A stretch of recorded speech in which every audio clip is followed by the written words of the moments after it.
I'm Jackie Maxted, and today we're talking to somebody in the beauty and fashion industry.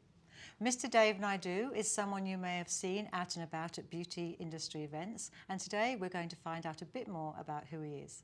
Welcome, Dhav. Oh, such a great introduction. Thank you. Tell us, who are you and what do you do? I like the fact that you said I'm a somebody. I'm actually a nobody. I rather like my work to speak to itself than me doing a song and dance of who I am and what I do. I think you're as good as your last job. And my last job was last year. So, yes, in putting it that way. Beauty is such an interesting industry. I had no intention to land in it. My first love is fashion, but to be honest, in Australia, there is no money in fashion. So at the end of the day, we don't live on air. We have to work to survive. So I got into beauty. And they are complementary industries. So one can't exist without the other. If it's not for the beauty companies, all fashion houses will be closed. That's so true. Yeah. So true. How did you start in fashion? Oh, wow. This is raking in history. I started when I was 15, and I'm 24 now, so you do the maths. I started when I was 15. My dad is good friends with Malcolm McLaren. Bless him, he's dead now. And my first job was with Vivienne Westwood. So instead of going to McDonald's to do my time, I actually worked with Vivienne Westwood. So designed as a junior designer and stuff like that. And then from there, I bounded to Catherine Hamnet. And then from Catherine Hamnet, I went to Helen Storey. All English people would know who Helen Storey is, the Queen of Leather. And in between that, in the 80s or late 80s, early 90s, there were no such thing as makeup artists, stylists, runway, choreographers, anything of that sort. There were a lot of, there was high end, so you have your YSLs, your Rive Gauche, you have your Chanels, and you've got low ends. There was nothing in between. So there was this whole movement that was starting. They were just mates. Oh, you look good, you dress well. You know, we used to go to the Blitz in England and say, oh yeah, could you come and do a shoot tomorrow? And we were like, oh, okay. So that's how I stumbled into makeup and stuff like that. So my first show was by fault, actually. The makeup artist was supposed to come into Vivienne Westwood. Keep in mind, it was the heyday of 80s and early 90s, so I won't elaborate of why she didn't turn up, because she was somewhere sloshed. And me and my colleague, we were like, oh my gosh, what are we going to do? The show is in an hour. So we went to the corner store, which was owned by an Indian man. We had £3. We bought some rice flour, some muslin, and some cochineal, which is red food color. So all I did was that tied the muslin with some rice powder, wrapped it up, and puffed all the girls' faces, and took some cochineal and rubbed their hair, and they all became prostitutes in Victoria. And the next day, there was this huge write-up of the frontier of makeup, and I was just like, okay. And I started getting all these jobs. I had no idea what to do with makeup, but the good thing that was instilled in me by my parents was that what your eyes see, your hands must do. So I went and I learned, just watching and helping people. And I broke all the rules after learning the rules. Since you've been in Australia, how has your career progressed from there? Australia's a very interesting place. I love living here.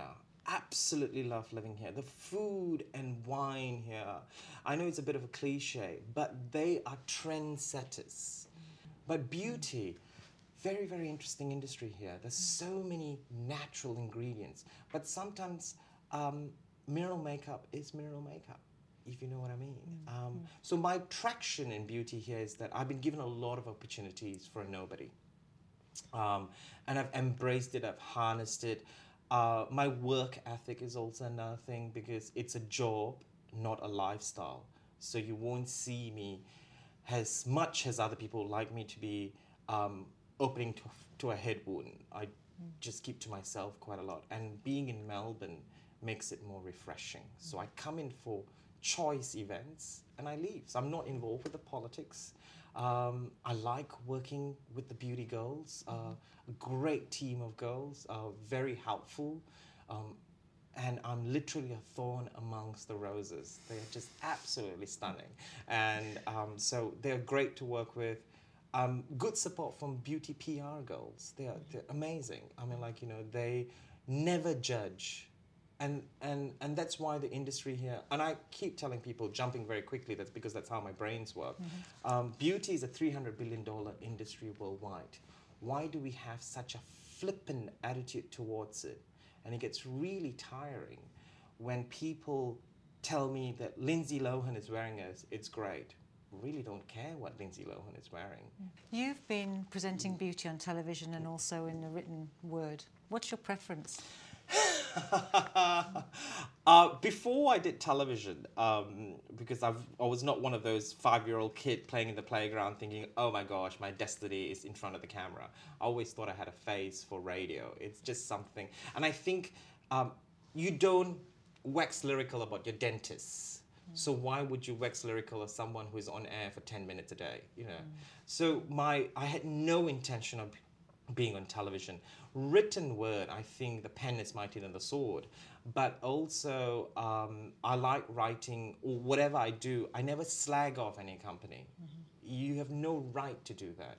All you can do is present. Your silence must be louder than your approval. So written form has always been my forte. But when I was approached to do television, the first thing I asked the person is that, you do know I'm coloured. Because media in general in Australia does not reflect our population. So we still have a very white, and there's a particular kind of white. It's not Greek white or Italian white, or it's blonde, blue-eyed. For heaven's sake, people in Sweden want to have dark hair, but if the grass is always greener, I presume. So for them to have this black man, tall, graying hair, long, who is not a screaming queen, at the same time not the most masculine man, telling you, this is the cream you have to use. I've been very humbled by the reception. So the people, the industry, the consumers are ready for a change. All they want is whether you're kosher. If you come across as being kosher, they will listen. So you don't have to fit into a box. You don't have to be a refugee done good or an indigenous person who's been given a leg up because, we are so proud Australian. Being a proud Australian is giving everyone a go. We hear it so many times, but in practice, it never happens in the media. So you've finished your television stint for now, or what are the next plans? For now, I have. It's amazing. After working in a high-profile job, people think just because you've gone under a bit, you're at the dole queue. That's ignorance for you. But, the assumption that people can make that, just because he's not bobbing up or down, he's not doing anything. To fell such thoughts, I'm actually working on a new show. As you know, in this industry of privacy and confidentiality, I can't tell you much, but I'll come back and tell you all about it again. And it's a beauty show. It's 24 minutes. It's all about beauty, and you can be rested with assured, Jackie, there's not one bit of makeovers inside it. Okay, so it's all about the beauty industry as such, everything you wanted to know, and we've got expert tips, and not people who claim to be celebrity hairstylists who have done footballers' wives. If I was doing a footballer's wife, I won't be telling anybody. It is kosher stylists. I've got people like Bobby Brown, people like Francois Naz, people like Serge Normand. These are the people who we've interviewed. So people at home can get access to this information. So you don't have to be a celebrity to access this information. And that's why I'm trying to make beauty more democratic. What advice would you give to your top tip to a PR agency looking to do the best PR possible to try and get your attention? Don't think the editor is dumb, all right? So don't wheel and hide behind convoluted words. Keep it simple, sweetheart. That's basically what I would say. Deliver images and information immediately. It is a two-way street. Yes, you might have it on your press release. Yes, you might have it on a directory like Beauty Directory, which has been my savior most of the times. But sometimes when we pick up the phone and we call, it's because we are actually writing 6 or 7 different things. And our tables are as much as organized we want to be. They're like all over the place. So finding the press release at the crux of the moment during deadline, it's not fun. As much as we try to organize ourselves. So that way, but also be open to all media. You need, for a PR company to be effective, is that it's not only the Harpers and the Vogues.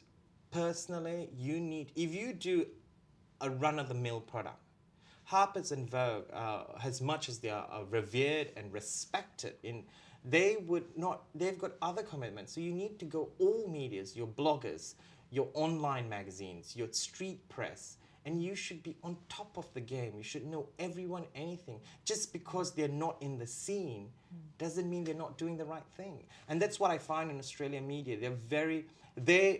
PR, they sometimes are more precious than the media themselves.